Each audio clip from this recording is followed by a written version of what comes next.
नमस्कार दोस्तों। लकड़भग्गों के बारे में तो आप जानते ही होंगे। लकड़भग्गों के दांत बड़े नुकीले होते हैं और उन्हें अपने दांतों पर बड़ा गर्व होता है। चाहे जिसका पीछा कर लें तो पीछा छूटते नहीं हैं।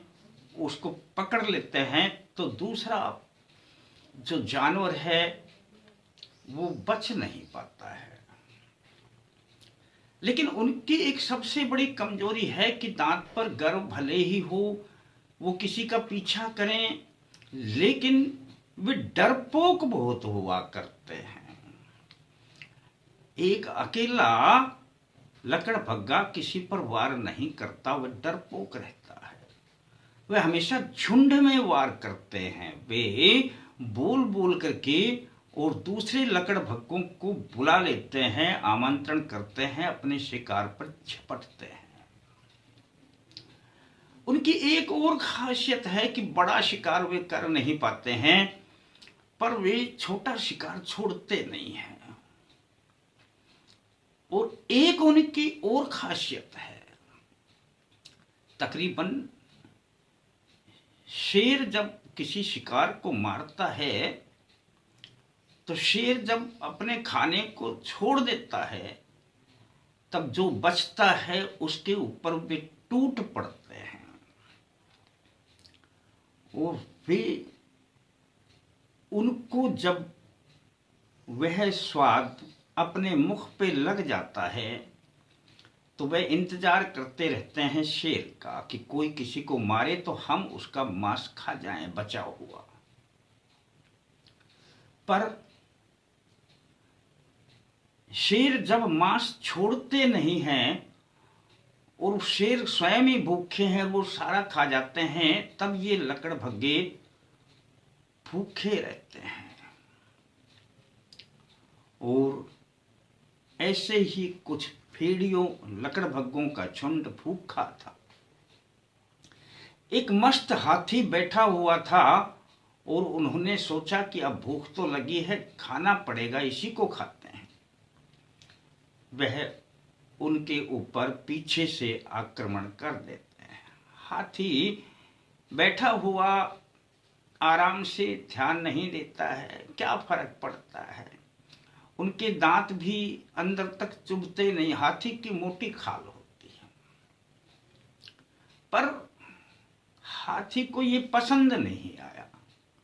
वह अपने स्थान से खड़ा हुआ। वे उनके पैरों के लिपट गए। कोई इधर से लिपटता है, कोई उधर से लिपटता है,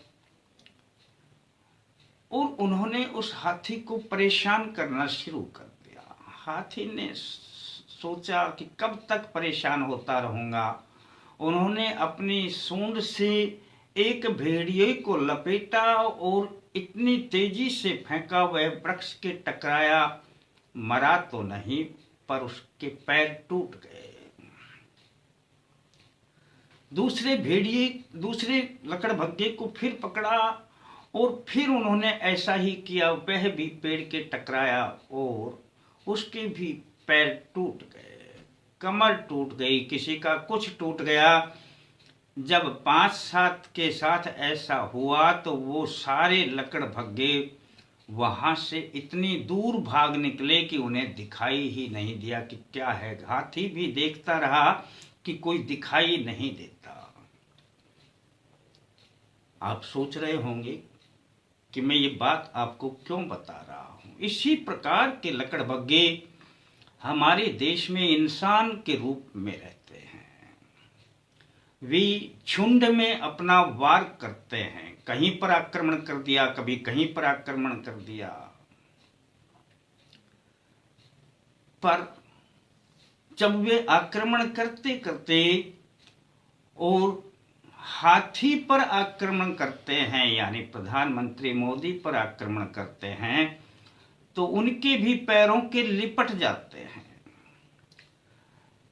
वे किसी दूसरे साधारण मनुष्यों की आड़ लेकर इस प्रकार के भेड़िए हुआ करते हैं कि उनका काम ही होता है कि झुंड बना करके और वार करना। मोदी जी ने पैर को झटका दिया, यानी कि हाथी ने अपने पैर को झटका, तो हालांकि भेड़िए कुछ लकड़भग्गे कुछ ज्यादा थे, तो उनकी वजह से उनके पैर में थोड़ा जख्म हुआ।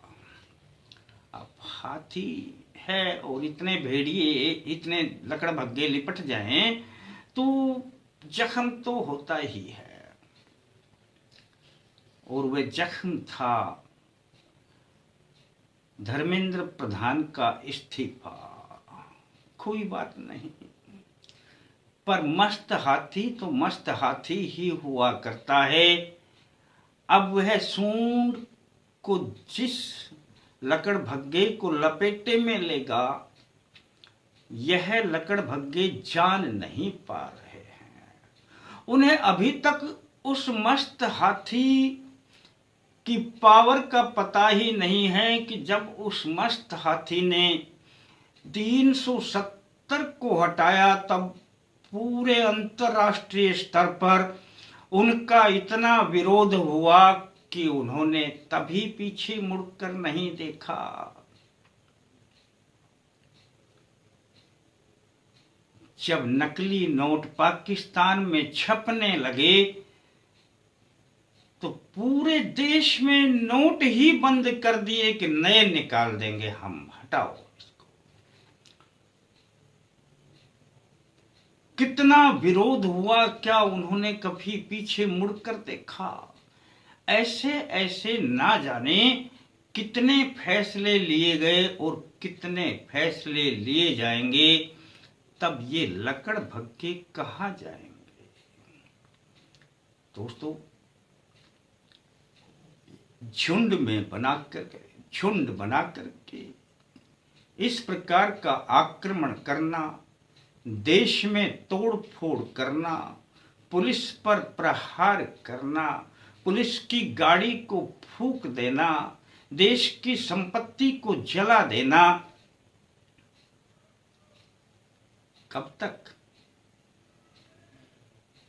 जिस दिन इस मस्त हाथी ने अपने सूंड को संभाल लिया, कब तक बच पाएंगे? समय का इंतजार कीजिए, समय बलवान हुआ करता है। दोस्तों, आपको इस बारे में क्या विचार है, कमेंट्स में जरूर लिखें। वीडियो सब्सक्राइब ना किया है तो करके देख लें। इसी प्रकार के वीडियो के साथ हम आपसे जुड़े रहेंगे। फिर मिलते हैं अगले अंक के साथ, तब तक के लिए जय माता।